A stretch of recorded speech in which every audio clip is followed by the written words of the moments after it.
to the Exitology Unlock Your Profits, Unlock a Potential show on the #1 global business talk and news network on the internet, IBGR, International Business Growth Radio.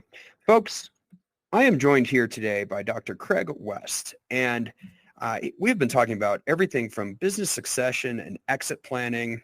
We talked about a number of different research aspects that Craig has brought forth into the exit planning environment and really some of the drivers that people have behind their decisions. And we've also talked about a proven 21-step process that business owners can follow to create whatever their perfect exit looks like. And so, Craig, with that, you have a book out there and it's called It All Begins with Insights. And there's a certain non-negotiable in your process. Tell us about how it all begins with insights and why there's a non-negotiable there. Yeah, so literally when I started, doing exit planning work with clients, this concept of what's called a triggering event came up. Mm-hmm. And I find it so true for every business owner. There's something that they need to go through that triggers the actual decision that, yes, I'm going to go ahead and do this. Because what we know, we talked before about the drivers and we talk about, role identity fusion and people being so attached to their business that actually trying to separate them is not cool. They don't like it. In fact, they find it quite traumatic. Yep. And I've had many examples where clients will self-sabotage that process. They'll delay it. They'll put it off. They'll make 50 different excuses why now's not the right time to do it. Mm-hmm. And so that triggering event is very important. Now, for us, the triggering event is what we call a business insights report. Okay. And it's actually it's a 50-page report. It's really detailed analysis. So it looks at the structure of the business. It looks at the financial performance of the business. We benchmark the business against industry competitors. Mm-hmm. And then we look at nearly 300 non-financial metrics for the business. And this is quite unusual. So we ask questions about corporate governance and process and systems and processes within the business and their HR systems and their people and their management structures and their IT and cybersecurity and all of the things around the business that certainly two things, a buyer or lender or investor is going to want to know about before mm-hmm. they'll go down the track of buying, but also the owner needs to know about because that all speaks to risk, and risk is what contributes a large part of the equation in terms of valuation. And I want to point out a couple of things to our listeners here because we get a lot of questions about, why are you starting with this type of event? And so there's, and we also get the question, well, I'm not going to sell my business anytime soon, so why would I go through something like that? And I think you just spoke to it exactly perfectly. One is that if one day you wanted to have the option to sell your business, these are all the things that somebody would look at. That's part of the equation. Absolutely. Quite possibly more importantly, though, is bringing up all of these issues that are going to be found. Let's just be honest. There are going to be issues that are found are very important because as you de-risk the business, you as the business owner are going to have a healthier business life, probably real life, and also just as a byproduct, a more sane life wherein you have a more valuable business. So there's a lot of good reasons to do this, even if you're what I call exit curious. Maybe you're not like driving home just to go and get the exit. But and my point being, this is a lot of an example of exit planning is just good business strategy. Is that fair? Absolutely. And I mean, the report, as I said, it's 50 pages long. It's got a lot of analysis, but the last 3 pages are evaluation. So firstly, it's a reality check. What is my business actually worth and why? That's step one. The second part of it is, and actually the last page in the report is called value potential. Ooh. And this is the point when you deliver this report and when you sit down with clients and go through 50 pages of information, some of the pages their eyes glaze over, some of the pages they're quite interested and they ask a lot of questions. Every single client wants to know about this value potential. So what does that mean? It means we value the business today and we say the business is worth $5 million today, but what the software tells us is this business should be worth $8 million. Oh. And here's why. And that page is that's the trigger. Yeah. Okay. So all the lead up to that is all the data, all the facts, all the figures, all the analysis to prove that we know what we're doing and to prove that our valuation is right and to prove that our assessment of your business is accurate. The exciting part for owners, because most owners are entrepreneurial risk takers, they like a challenge, they like to do things. If I say to somebody, your business today is worth $5 million, but you know what? It really should be worth $8 million. And here's why, and I've proved all the facts and figures. You know what they ask me at that point? Always. What do I Two need to do things. next? A, what do I need to do next? But firstly, they often ask me, how sure are you about the 8? And I say, well, let's assume I'm half wrong. Let's assume it's only 6.5. It's still $1.5 million increase on your current value. That is not small. And Right. we've got several examples where that number is $2, $5, $10 million. So for business owners, that comes back to the gamification. It comes back to the challenge. It comes back to, and I often say to owners, you know, why would you sell for 5 if you can sell for 8? Or why would you pass a business on to your children that's worth 5 when you could pass it on when it's actually worth 8? And then what they want to know is your question. Okay, I'm going to assume you're right, Craig. How? And that goes right back to the 21 steps. Right. You know, of those 21 steps, steps 7 through 15, so 8 of them are called maximize value.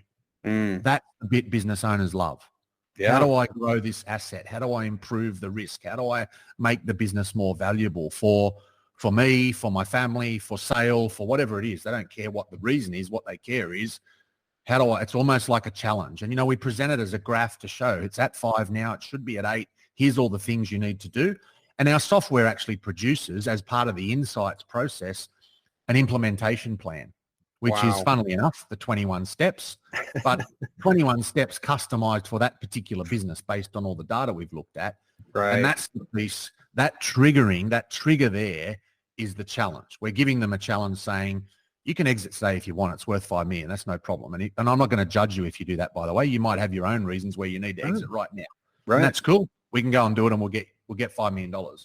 But I'm challenging you to say it should be worth 8. Let's go and see if we can actually make it worth 8.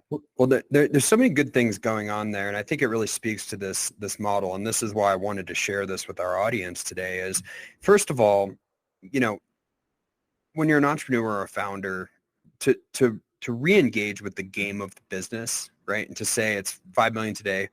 How do I get it to 8? How do I get it to 12? How do I get it? You know, that changes your relationship to the business, first of all.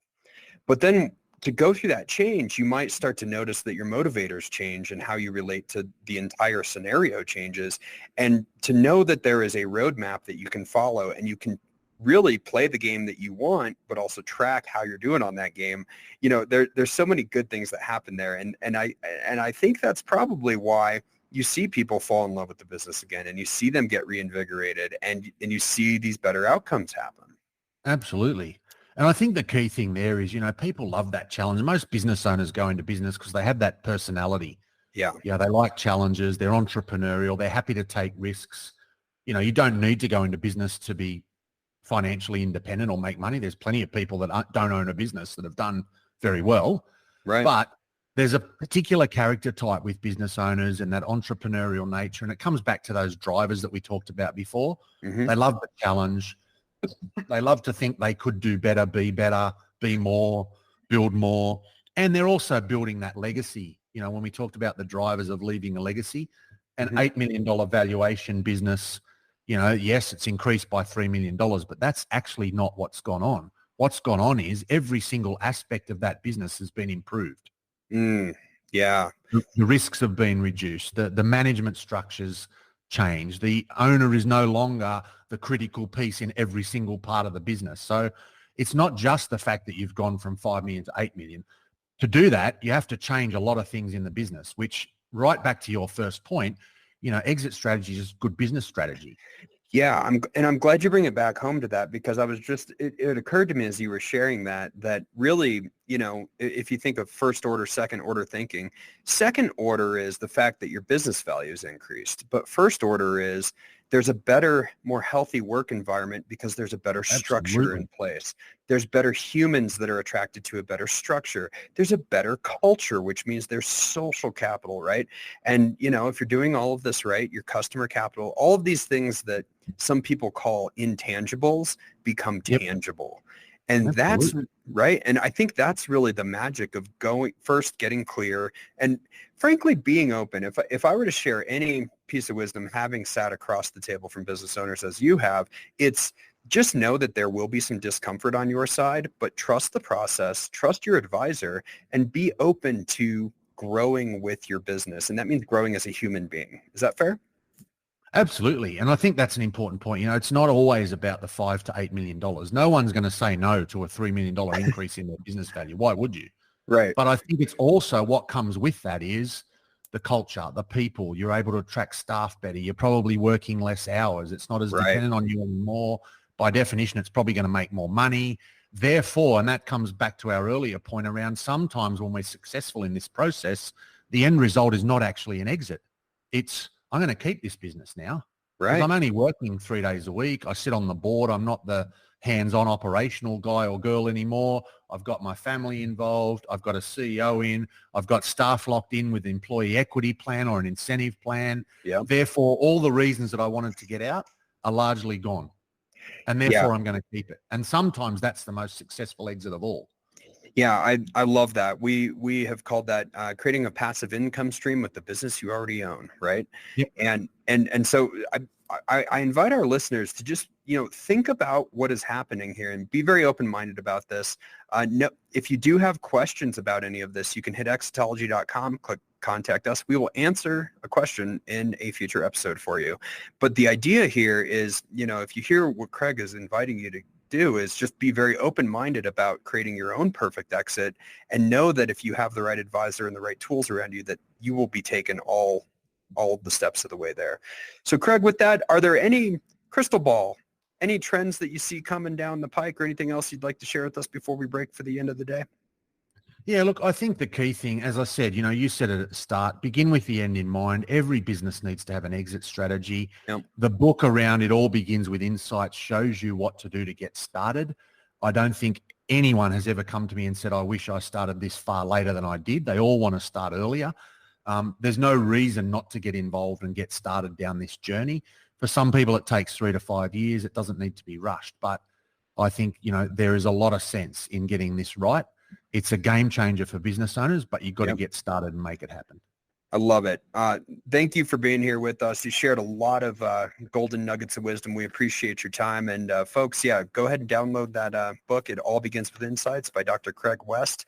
And you have been listening to the Exitology, Unlock Your Profits, Unlock Potential show on the #1 global talking business news network on the internet, International Business Growth Radio. Thanks for being here, folks. We'll see you next time.